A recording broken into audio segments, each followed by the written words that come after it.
Subscribe करें और bell दबाएं ताकि कोई खबर रह न जाए। जब से मुल्क में करप्शन के ख़िलाफ़ मुकदमात में तेज़ी आई है, करप्शन की बहुत ज़्यादा बात की गई, ख़ास तौर पर इमरान खान साहब ने पूरी कैंपेन ही करप्शन के ख़िलाफ़ चलाई थी। उसके बाद वो हुकूमत में आए, बहुत दफ़ा प्रोग्राम्स में भी, जलसों में, कई जगह हदीस कोट की जाती है कि सरकार दो आलम सल्लल्लाहु अलैहि वसल्लम के पास जब सिफारिश लाई गई एक औरत की कि जिस पर चोरी का इल्ज़ाम था, तो फिर आप सल्लल्लाहु अलैहि वसल्लम ने अपनी बेटी के हवाले से ये बात कही कि अगर वो भी होती तो उसके लिए भी, अगर वो चोरी करती तो उसको भी मैं यही सज़ा देता। हालांकि वो एक बड़े अहम कबीले की वो खातून थी जिसको ये सज़ा सुनाई गई। अब ये कोट किया जाता है कि हमारा दीन हमें ये कहता है कि तुमसे पहली उम्मतें इसलिए तबाह हो गई कि ताकतवर के लिए कानून और था, कमज़ोर के लिए और था। ये आप सुनते होंगे, लेकिन मसला वहाँ होता है, ये हम बातें सुनते रहते हैं कि जब अमली तौर पर कोई एक्शन होता है तो फिर बिल्कुल ही और पैमाने हो जाते हैं। यानी यहाँ पर आप किसी सियासतदान को पकड़ें तो जमहूरियत ख़तरे में आ जाती है। अब क्या सियासतदानों में करप्शन है ही नहीं, क्या करें? उसके बाद आप किसी कारोबारी शख्सियत को पकड़ें तो जनाब ये मुल्क की मईशत के ख़िलाफ़ एक साजिश हो गई है, मुल्क की मईशत चल ही नहीं सकती, भागते हैं इधर उधर, ये जी कहाँ से करेंगे, टैक्स इकट्ठा करने जाओ, कहते जी हो ही नहीं सकता, इस तरह तो मुल्क चल ही नहीं सकते। अब मैं तो ये भी कहूँगा कि साफ़ी तो मैं नहीं कहूँगा, उसमें भी कारोबारी शख्सियत ही कहेंगे। अब अगर कोई भी शख्स किसी से जुड़ा है, उसके पास एक ताकत है, यानी सियासतदान है तो अपनी ताकत का इस्तेमाल करेगा, किसी और शोबे से है वो अपनी ताकत का इस्तेमाल करेगा कि अगर उस पर हाथ डाला जाए। तो अब मीर शकील साहब का मामला भी इसी तरह का है कि अगर उनकी गिरफ्तारी हुई है तो उसके बाद जाहिर है कि उनके जो स्टेक्स हैं मीडिया के अंदर, इतने सालों से उन्होंने जो एम्पायर बिल्ड किया, मीडिया एम्पायर, उसका भरपूर इस्तेमाल कर रहे हैं, भरपूर इस्तेमाल। चाहे उसमें साफ़ती तंजीमें इन्वॉल्व ना भी हों तो खुद से ही कैमरों पर और टीवी पर वो चलाते चले जा रहे हैं, जनाब ये हो रहा है, वो हो रहा है, आज़ादी सहाफ़त पर हमला हो गया, अखबारात उनके कई हैं, टेलीविज़न चैनल्स कई हैं, वहाँ पर एक अजीब उन्होंने माहौल बना के रखा हुआ है। कहाँ तक ये बात सच है? क्यों इस तरह का प्रोपेगेंडा हो रहा है? क्यों इदारों को दबाव में लाने की कोशिश हो रही है? कभी हुकूमत पर इल्ज़ाम, कभी नैब पर, कभी अदालतों पर बाकायदा यानी दबाव डालने की कोशिश। आज सबसे पहले इस पर बात करेंगे असद खरल साहब, बाबा डोगर साहब से। खरल साहब, ये क्या हुआ है कि ये काफ़ी अरसा पुराना एक केस, पहले कई केसेस बने, यही वजह थी कि कोई हाथ नहीं डालता था, चाहे तौहीन मज़हब का मामला हो, चाहे टैक्स चोरी का मामला हो, चाहे मुल्क के ख़िलाफ़ प्रोपेगेंडा करने का मामला हो, कुछ भी हो, चाहे अमन की आशा हो, तो उसकी वजह यही थी कि भाई अगर हाथ डालेंगे तो फिर शोर मच जाएगा और कोई बर्दाश्त ही नहीं कर सकेगा, कोई खड़ा नहीं हो सकेगा। और वैसे तो पुरानी हुकूमतों से तो वैसे ही ताल्लुकात थे। मामला ये है उसामा साहब, इस केस के अंदर बहुत सारी चीज़ें सामने आ रही हैं और मज़ीद अभी और बहुत सारे, मैं पहले भी बता चुका हूँ, अभी भी मीर शकील रहमान साहब के ख़िलाफ़ केस जो बंद पड़े थे, जो दबे हुए थे फाइलों के अंदर, वो खुलने वाले हैं, खुल रहे हैं, खुलेंगे, ये मैं आपको बता दूँ। नहीं तो इन धमकियों को कोई असर नहीं हो रहा जो मीडिया में चलाई जा रही है? मामला ये है, कोई फ़र्क नहीं पड़ता आपका, ये इनसे कोई फ़र्क नहीं पड़ता, मीडिया ट्रायल से केसों के कभी फैसले नहीं होते।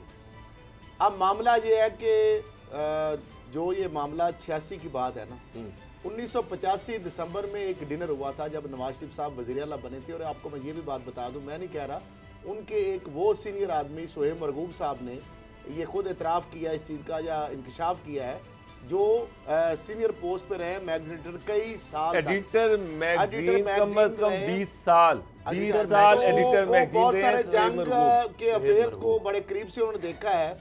वो ये बताते हैं कि उस डिनर में मैं भी शामिल था और भी जंग ग्रुप के लोग, उसमें न्यूज़ और जंग के लोग मौजूद थे। उसके अंदर नवाज शरीफ साहब के वाले से ये भी उन्होंने बताया कि हमने बाकायदा पंफलेट छापे, मीर शकील रहमान साहब ने या जंग ग्रुप ने उनको वज़ीर आला बनाने में बड़ा एक अहम रोल अदा किया। और वो रोल आपको जब 13 मार्च को जब उनको पेश किया गया एहतसाब अदालत में रिमांड के लिए, तो आपने उसकी झलक वहां पे भी नजर आई कि नून लीग के कारकुनों की एक बड़ी तादाद वहां पे मौजूद थी उनको सपोर्ट करने के लिए। वो जैसे जिस तरह हमजा शहबाज, मरियम साहिबा या नवाज शरीफ साहब, शहबाज शरीफ साहब के साथ जितने लोग आते हैं, आलमोस्ट उतने लोग और वही चेहरे थे, वही चेहरे और वही नारे थे जो उनकी हमायत के लिए आए थे। वो कहते हैं कि वहां पे हमें प्लाट दिए गए और प्लाट हमने मांगे साफी कॉलोनी के लिए, 2500 रुपया बकायदा लिया गया, लोगों के शनाख्ती कार्ड लिए गए, एक कॉलोनी बनाने के लिए ये ख्वाब दिखाया गया। उसके बाद ये जो जगह है, जो कनाल पे जगह है, एक 54 कनाल से ज़ायद जो जगह है, इसके लिए कहानी बनाई गई। वो मोहम्मद अली मरहूम, जिसके बेटे हाकम और हदायत थे, वो पटवारी था, और मोहम्मद अली एक फ्राडिया नॉन एक स्विंडलर था, और उसके कई कैंट तहसील के अंदर बहुत सारे ऐसे खाते हैं जो जाली साबित हुए, और ये विरासती इंतकाल है। एक और बात अहम, इसके अंदर जो परत बंटवारा है या जो पर्चा है, जो बाकी पीछे जो खतौनियाँ हैं, कि यानी जो वो पटवारी साहब हैं, उनके पास आधे लाहौर की ज़मीन के वो मालिक कैसे बन बैठे। ये जो एक 80 कनाल का खाता है, ये विरासती इंतकाल आगे आ रहा है। और उसके बाद अचानक उनके 2 बेटे और वो आगे बेटियां का, और ये मुख्तार आम बन गए, पावर ऑफ अटार्नी बन गई 86 के अंदर।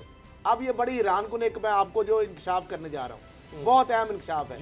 मामला ये है कि 2008 के अंदर वज़ीर आला बन गए शहबाज शरीफ साहब। डोगर साहब ऐसे ही है? हाँ जी, बिल्कुल। अच्छा, जब वज़ीर आला बने तो 86 से ये मामला पेंडिंग था, क्योंकि नवाज शरीफ ने नवाजियत की थी, लेकिन ये मामला सीधा नहीं हुआ था।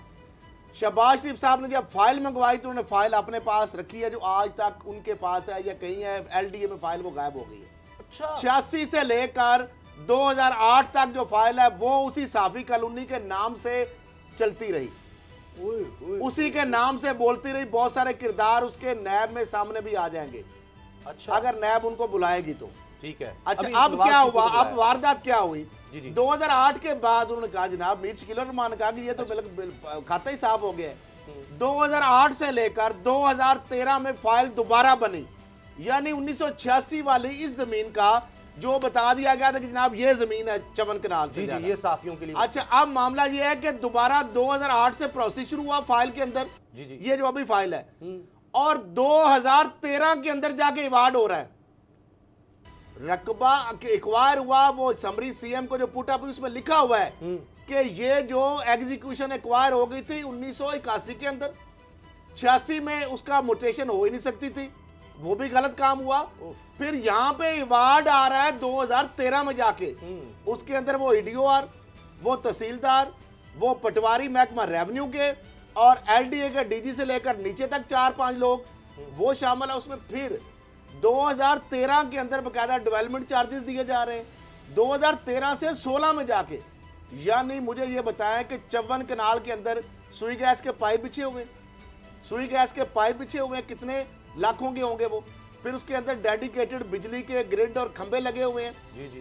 फिर उसके बाद जनाब PDCL की लाइनें बिछी हैं, फिर उसके बाद सड़कें बनी हैं, फिर उसके बाद सीवरेज और सैनिटेशन और जनाब वाटर सप्लाई है, सब सरकारी। ये सारा सरकारी मामला से मैं चाह रहा हूं बाबर डोगर साहब को भी। और ये इंकशाफ उस वक्त हुआ जब मुशर्रफ साहब को बुलाया गया, जी, जी। इनकी शादी की तकरीब थी, और कुत्तों ने जनाब वहां पे बार बार पॉइंट आउट किया, और जो सेन खोदा गया तो नीचे जनाब वो सुई गैस के चूंकि पाइप थे और ऊपर प्लास्टिक लिटा हुआ था। तो उन्होंने कहा अगर आपने मुशर्रफ के साथ ग्रुप फोटो बनाने की जो आपकी ख्वाहिश है, अगर वो पूरी करनी है तो ये फिर खुदाई करनी पड़ेगी। जब तक कुत्ते जब जहां तक वो पॉइंट कर रहे हैं तो ये उसके बाद फिर कारपेट डाल दिएगा। मामला ये है कि ये एक पूरा इसके अंदर एक जाली मामला बहुत सारे एग्जांपल है कि रियासती यानी साफियों के हकूक पर डाका मारा गया। फिर इनको कहा गया बकौल शोएब मरगूब के आपको नशर जो टाउन में एडजस्ट किया जा रहा है, उनसे शनाख्ती कार्ड लिए गए, ये सारी कहानी बनाई गई। 2008 तक यही कहानी चलती रही। ये मैं उन लोगों से बात कर रहा हूँ, टाउन में भी चेक कर ले, इन्होंने वहां पर भी इसी चक्कर में प्रॉपर्टी ली हुई है साफियों के नाम पर। निस्टर टाउन में भी इनके पास प्रॉपर्टी है। मुझे खुद से मरगूब ने बताया कि निस्टर टाउन में भी इन्होंने इसी नाम पर जालसाजी से और छोटी सी एक बात, जो बैंक ऑफ पंजाब से अभी लोन लिया इन्होंने, जो अभी लोन लिया 17-18 में नवाज शरीफ की हुकूमत और शहबाज शरीफ के वक्त 700 मिलियन से ज्यादा 70 करोड़ से ज्यादा, उसके लिए जो प्रॉपर्टियां उन्होंने प्लज कराई है ना, जी जी, वो प्रॉपर्टियां और है इसके अलावा। और ये एक और इंकशाफ के जो यहाँ पे नेशनल बैंक में ये जमीन 8-1 जो जॉर्ज टाउन वाली कराई है ना, वहां पे 58 कनाल ठीक है, और 17 मरले की प्लज कराई हुई, गिरवी रखवाई हुई, जो यानी सिक्योरिटी वहां पे 54 कनाल की बजाय 4 कनाल। और आगे एक्साइज का भी बता दें, एक्साइज में कितना है? एक्साइज में जो एक्साइज का मैंने खाता चेक किया है एक्साइज के कागज़ों के मुताबिक इसकी टोटल ये जो जगह है ये 64 कनाल है। एलडीए कह रहा है 54 कनाल 5 मरले। एक्साइज कहता है कि इसके अंदर जो सड़कें डाली गई और इसके अंदर जो पार्क था एक वो डाला गया, तो इसकी टोटल ये जो लैंड है ये है 64 कनाल। यानी सरकारी पार्क भी यहाँ पर होना था, वो भी अंदर वो भी अंदर डाल दिया गया। और इसका जो टोटल टैक्स पे होता था साल का वो 50,000 रुपया था। 54,000 के 50,000। हाँ जी, 50,000 कोई 52,000 के करीब। आप सोचें कि 64 कनाल एराजी जो लाहौर के हार्ट में है, लाहौर की महंगी तरीन जगह है, महंगी तरीन एराजी जो है उसका टोटल इनकम टैक्स जो प्रॉपर्टी टैक्स पे होता रहा है वो 50,000 है। ये पिछले 15 साल में तो 50,000 ही है। कौन पूछ सकता था। सब्सक्राइब करें और बेल दबाएं ताकि कोई खबर रह न जाए।